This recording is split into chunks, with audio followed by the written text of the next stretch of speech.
Video में हम लोग देखेंगे क्लास 7 सिविक्स की बुक का चैप्टर 7 मार्केट अराउंड अस का पार्ट 2। पार्ट 1 में हम लोगों ने देखा था कि वेरियस टाइप्स ऑफ मार्केट होते हैं। एक तो होते हैं वीकली मार्केट जो कि हफ्ते में एक बार लगते हैं, एक होते हैं नेबरहुड वाले मार्केट जो कि आपके घर के पास होते हैं।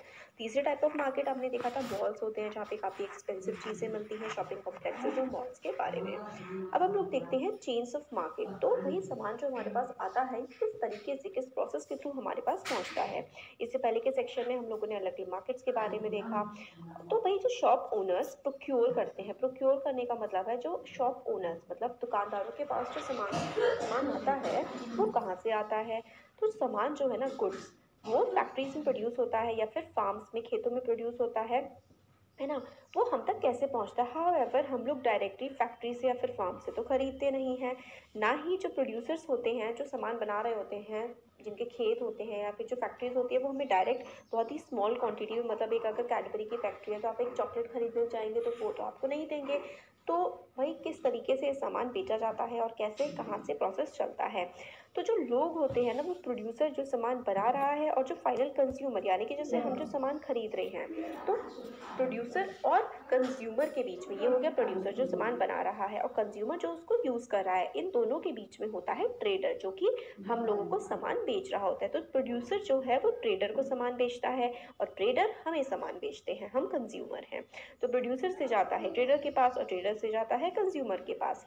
तो होलसेल ट्रेडर, होलसेल मतलब जो बिल्कुल काफ़ी इकट्ठा माल लेता है। होलसेल ट्रेडर जो है वो इकट्ठा माल बहुत ज़्यादा लार्ज क्वांटिटी में खरीद लेता है फैक्ट्रीज से। एग्जाम्पल के लिए एक वेजिटेबल होलसेल ट्रेडर जो है वो सिर्फ किलो में वेजिटेबल नहीं करता है, वो तो कई कुंटल्स में वेजिटेबल्स को खरीदता है। जैसे कि 25 से 100 किलो कुंटल्स में वो वेजिटेबल्स को खरीदता है, फिर उसको वो बाकी सारे व्यापारियों को बेच देता है। तो फैक्ट्री से होलसेल ट्रेडर खरीदता है, होलसेल से जो नॉर्मल ट्रेडर्स होते हैं, व्यापारी, वो खरीदते हैं।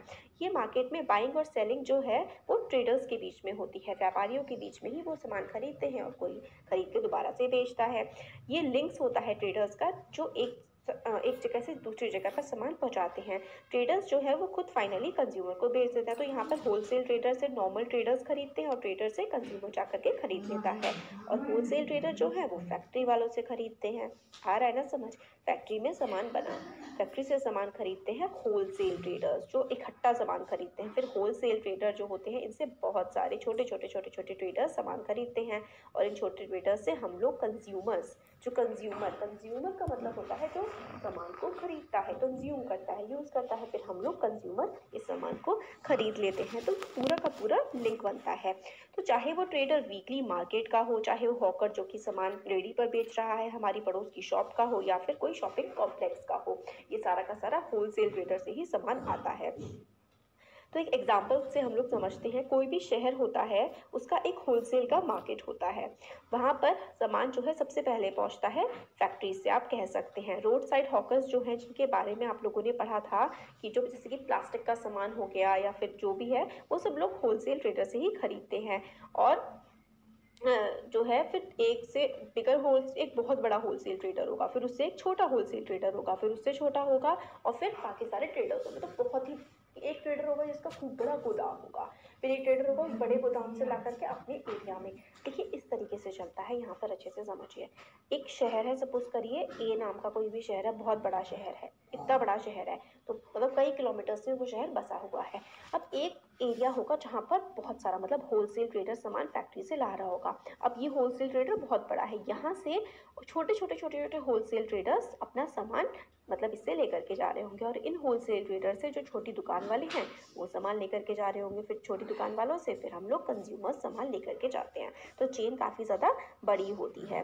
तो सिटी में जो होलसेल ट्रेडर होते हैं वो कई सारी क्वांटिटी का सामान, a large quantity of plastic item from the factory and store them in the godown, फिर अपने गोडाउन में जाकर के स्टोर कर देते हैं और गोडाउन से फिर आगे सामान वो सप्लाई करते हैं। तो चेन ऑफ मार्केट जो है वो सेटअप हो जाती है। हम लोगों को में भी पता ना हो कि हम लोग कहाँ से सामान जो हम खरीद रहे हैं वो आ रहा हो। आफ्ताब एक होलसेल सेलर है सिटी का। तो आफ्ताब एक होलसेल ट्रेडर है, वो बल्क में, मतलब बल्क का मतलब होता है इकट्ठे में सामान खरीद लेता है। उसका बिजनेस 2 बजे सुबह सुबह, मतलब रात के 2 बजे कहिए, ये शुरू हो जाता है जब सब्जियां बाजार में पहुंचती हैं। तो ये टाइम होता है जब मार्केट में काफ़ी ज़्यादा बजिंग होती है, काफ़ी ज़्यादा वो मतलब चहल पहल होती है, ट्रक्स आ रहे होते हैं, ट्रॉलीज आ रही होती हैं। फिर ऑक्शन का मतलब है बोली लगनी शुरू हो जाती है कि कितने में चीज़ बिकेगी। आफ्ताब जो है ऑक्शन में देखता है और फिर सामान खरीदता है, बेचता है। फिर आज टुडे फॉर एग्जांपल उसने 5 कुंटल जो है गोभी खरीदी, 10 कुंटल प्याज खरीदी। उसकी शॉप है मार्केट में जहाँ पे वो वेजिटेबल्स वगैरह स्टोर करता है, जो वो खरीदता है। और जो उसने खरीदा है फिर बाकी सारे जो हॉकर्स होते हैं, रेडी वाले और बाकी शॉपकीपर्स, उससे जा कर के सुबह 6 बजे आफ्ताब से खरीद लेते हैं। आफ्ताब ने क्या किया, मंडी से जा कर के खरीदा बहुत सारा बहुत बड़े अमाउंट में, फिर अपने गोडाउन में जा कर के स्टोर किया। फिर बाकी सारी शॉपकीपर से वो आफ्ताब से खरीद लेते हैं, शॉपकीपर से हम लोग खरीद लेते हैं। अब आता है मार्केट्स एवरीवेयर, क्योंकि बाजार तो हर जगह है। आप लोगों ने अलग अलग मार्केट्स के बारे में देखा जहाँ पर सामान खरीदा जाता है, बेचा जाता है। सारे के सारे मार्केट जो हैं वो एक स्पेसिफिक लोकेलिटी में होते हैं और पर्टिकुलर टाइम पे ही मतलब काम करते हैं, रात रात में जैसे नहीं चलते हैं। हाउएवर ये ज़रूरी नहीं है कि that one has to go to market to purchase goods, क्योंकि आप लोग ऑनलाइन ट्रेडिंग करते, आप लोग ऑनलाइन सामान खरीदते हैं, अलग अलग वेबसाइट से सामान मंगाते हैं, तो आप लोगों को मार्केट जाने की ज़रूरत ही नहीं पड़ती है। तो यही इसमें बताया गया है।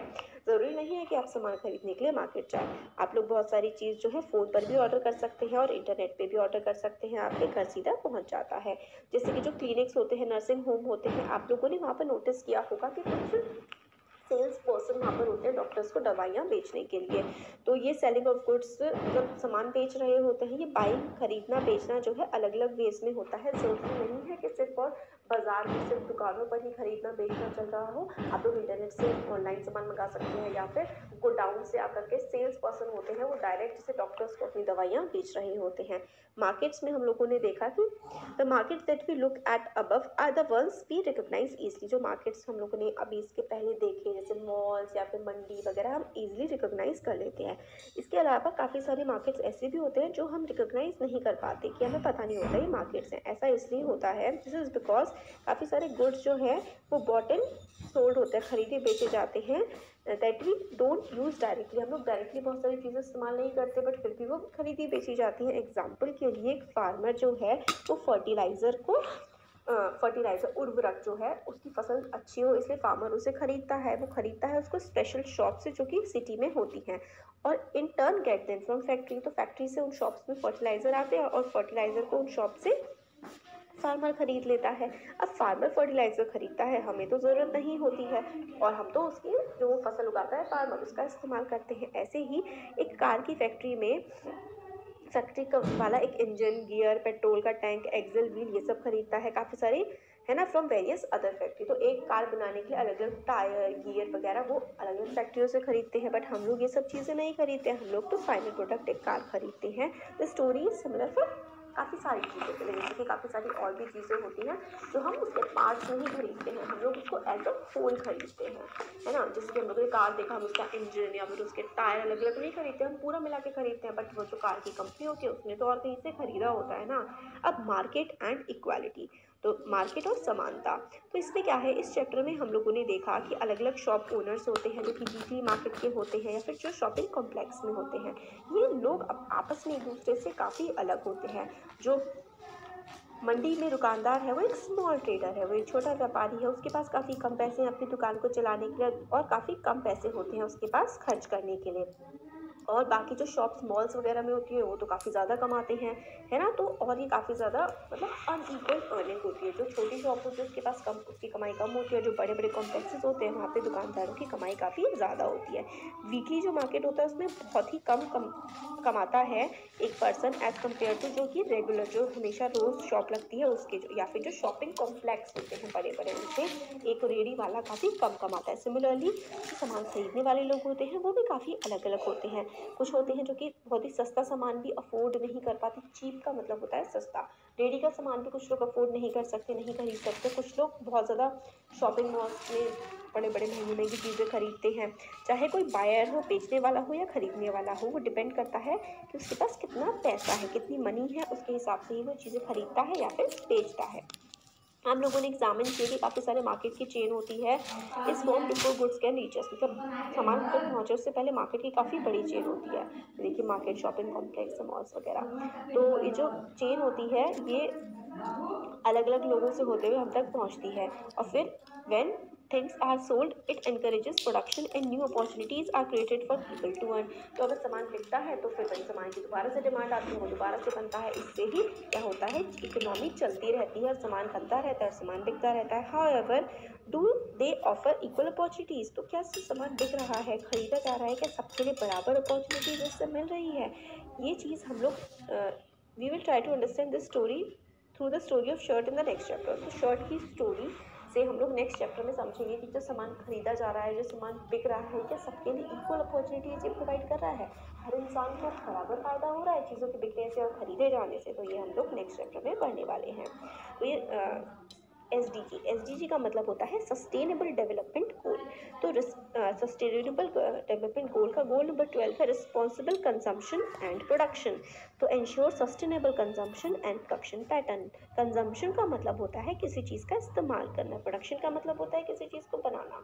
तो ये देखिए यूएन के, यूनाइटेड नेशंस के गोल्स हैं कुछ सस्टेनेबल डेवलपमेंट से रिलेटेड।